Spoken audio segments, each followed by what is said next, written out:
Pemirsa, Pemprov DKI Jakarta tengah menyiapkan aturan baru bagi mobil listrik. Bahkan informasi yang beredar, aturan ganjil genap yang saat ini menjadi pemicu pembelian mobil listrik di Jakarta akan dicabut.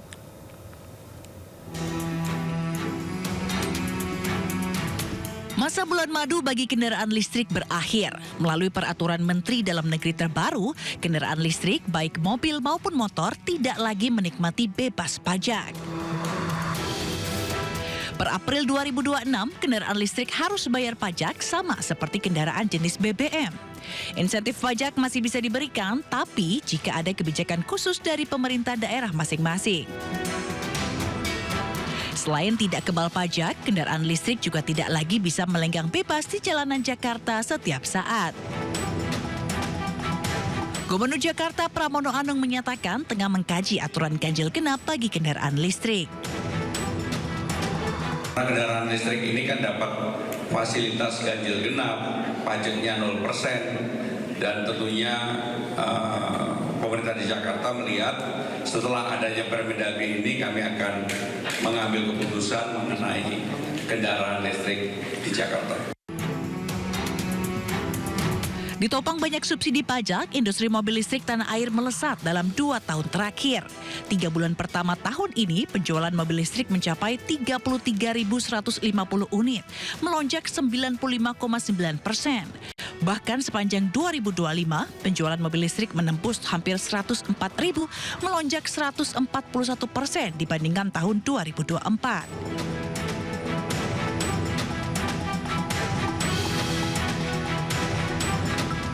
Di tengah krisis BBM, adopsi kendaraan listrik diharapkan makin bertambah dan bisa menekan subsidi BBM. Tapi sayangnya, berbagai insentif justru berhenti di tengah jalan. Harga motor dan mobil listrik diperkirakan naik 5 hingga 15%. Tim Liputan iNews melaporkan. Pemerintah Indonesia akan mengimpor 150 juta barel minyak mentah dari Rusia. Pemerintah pun jamin stok BBM aman hingga akhir tahun. Ditemui di kantor Kementerian SDM Jakarta pada hari Jumat lalu, Wakil Menteri Energi dan Sumber Daya Mineral RI, Yulio Tajung, menegaskan komitmen impor tersebut akan dilakukan secara bertahap guna memenuhi kebutuhan hingga akhir tahun 2026. Meski demikian, Yulio juga menjelaskan jatah impor minyak mentah tersebut masih belum dikirim ke Indonesia, sebab pemerintah masih menentukan skema yang akan digunakan dan membuat aturannya. Sementara itu, terkait impor LPG masih dalam tahap negosiasi. Jadi komitmen impor minyak dari Rusia ini kan baru negosiasi kemarin, kan sudah disepakati total yang akan kita impor dari Rusia itu kan sekitar 150 juta barel untuk mencukupi kebutuhan kita sampai dengan akhir tahun. Di tengah ancaman krisis energi global, inovasi bahan bakar alternatif dalam negeri dilirik serius pemerintah. Salah satunya bahan bakar orisinil buatan Indonesia yang berbahan baku jerami.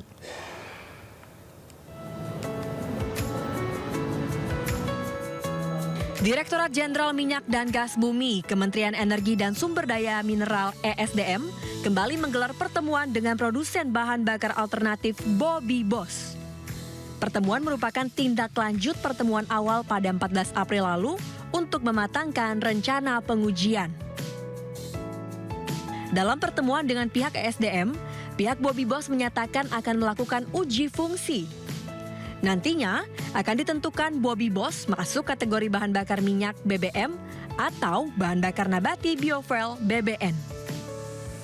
Ya, alhamdulillah kita tadi sudah meeting teknis dengan Kementerian SDM dan kita sudah mendapatkan pemahaman yang sama bahwa kita akan melakukan uji fungsi dengan Kementerian SDM dengan tahapan yang pertama adalah kimia fisikanya, yang kedua nanti ada di engine start engine Bujang, dan nanti sampai pada protes. Endingnya adalah kita akan mengetahui Bobby Boss ini apakah masuk dalam kategori BBM atau BBN atau jenis bahan bakar baru.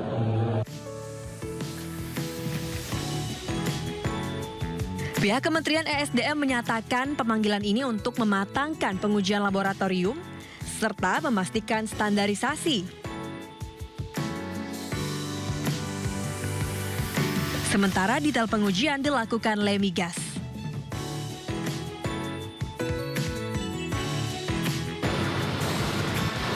Bobby Boss merupakan inovasi bahan bakar nabati atau biofuel yang dikembangkan sebagai alternatif energi berbasis sumber daya lokal. Inovasi ini memanfaatkan limbah jerami sebagai bahan baku utamanya. Saat ini, produksi massal Bobby Boss tidak dilakukan di dalam negeri, melainkan di negeri tetangga Timor Leste. Diharapkan Bobby Boss kedepannya bisa jadi bahan bakar alternatif dalam negeri.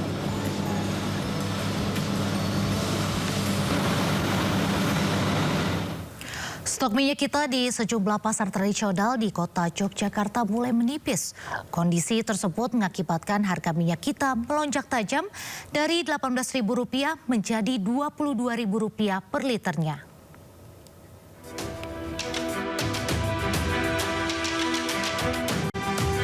Kelangkaan minyak kita mulai terjadi di sejumlah daerah. Di Pasar Kerangan Yogyakarta, menipisnya persediaan membuat harga minyak kita melambung tinggi. Ketersediaan pasokan minyak kita mulai tersendat sejak setelah Hari Raya Idul Fitri. Kondisi ini memaksa kenaikan harga terjadi secara bertahap dari Rp18.000 menjadi Rp22.000 per liter. Kenaikannya cukup lumayan. Dari berapa, Bu? Dari dulu berapa ya? 18 sekarang 22 per liter. 22 lumayan.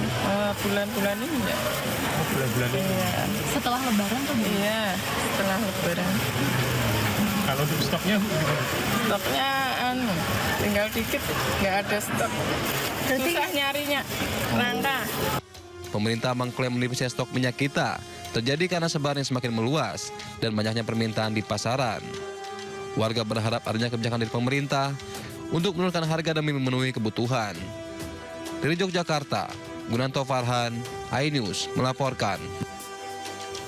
Pemirsa, minyak goreng subsidi minyak kita juga langka di sejumlah pasar tradisional di ibu kota. Selain langka, harga di pasaran kini sudah melambung tinggi di atas harga eceran tertinggi atau HET. Stok minyak goreng subsidi kemasan atau minyak kita kemasan 1 liter di sejumlah pasar tradisional mulai menipis. Di Pasar Kebayoran Lama Jakarta, para pedagang mengaku mendapat pasokan terbatas dari distributor. Jikapun ada, harga minyak kita kini dibanderol dengan harga Rp20.000 hingga Rp21.000 per liter. Harga tersebut jauh melampaui HET yang ditetapkan pemerintah sebesar Rp15.700. Kelangkaan ini diduga terjadi akibat adanya kendala pada rantai distribusi serta menurunnya jumlah produksi untuk pasokan dalam negeri.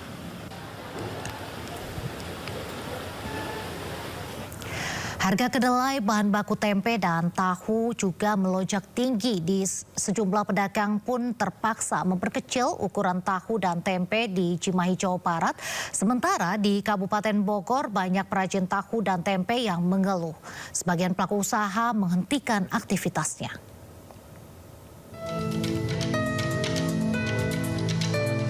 Pedagang tahu tempe di pasar antri kota Cimahi ini, karena harga kedelai naik, harus memperkecil ukuran tahu tempe agar harga jualnya tidak naik. Meski diprotes pembeli, namun omset pedagang turun. Harga tempe sekarang ya Pak, kacangnya udah naik, tapi kalau jualnya susah. Biasanya karena barangnya dikecilan sekarang, nggak bisa ditaikin harganya. Paling harganya cuma naikin ngecilan barangnya aja. Jadi naiknya tuh ada yang dulu 8.000 jadi agak gede, sekarang agak kecil. Jadi artinya tempenya dikecilin ya? Ya, ini berat nggak nih?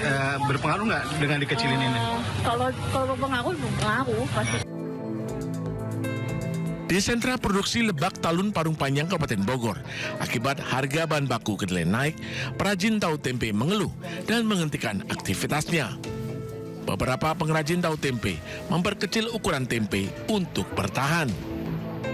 Kedelai ini kan punya kita gitu loh, masa punya negeri kita sendiri. Kenapa lebih berhasil diproduksi di luar tuh akhirnya kesini lagi kita harus import dan jadinya mahal. Padahal di sini tuh ada semuanya. Pertama saya akan membawa kalau nanti ketika saya rapat bertemu dengan Menteri Perdagangan, saya akan bertanya seperti saya ngomong barusan. permintaan tahu tempe di pasar Parung Panjang masih cukup tinggi, membuat pengrajin memproduksi setiap hari, meski bahan baku harga belinya naik. Dari Cimahi dan Kabupaten Bogor, Jawa Barat, Yuwono Wahyu, Iwan Setiawan,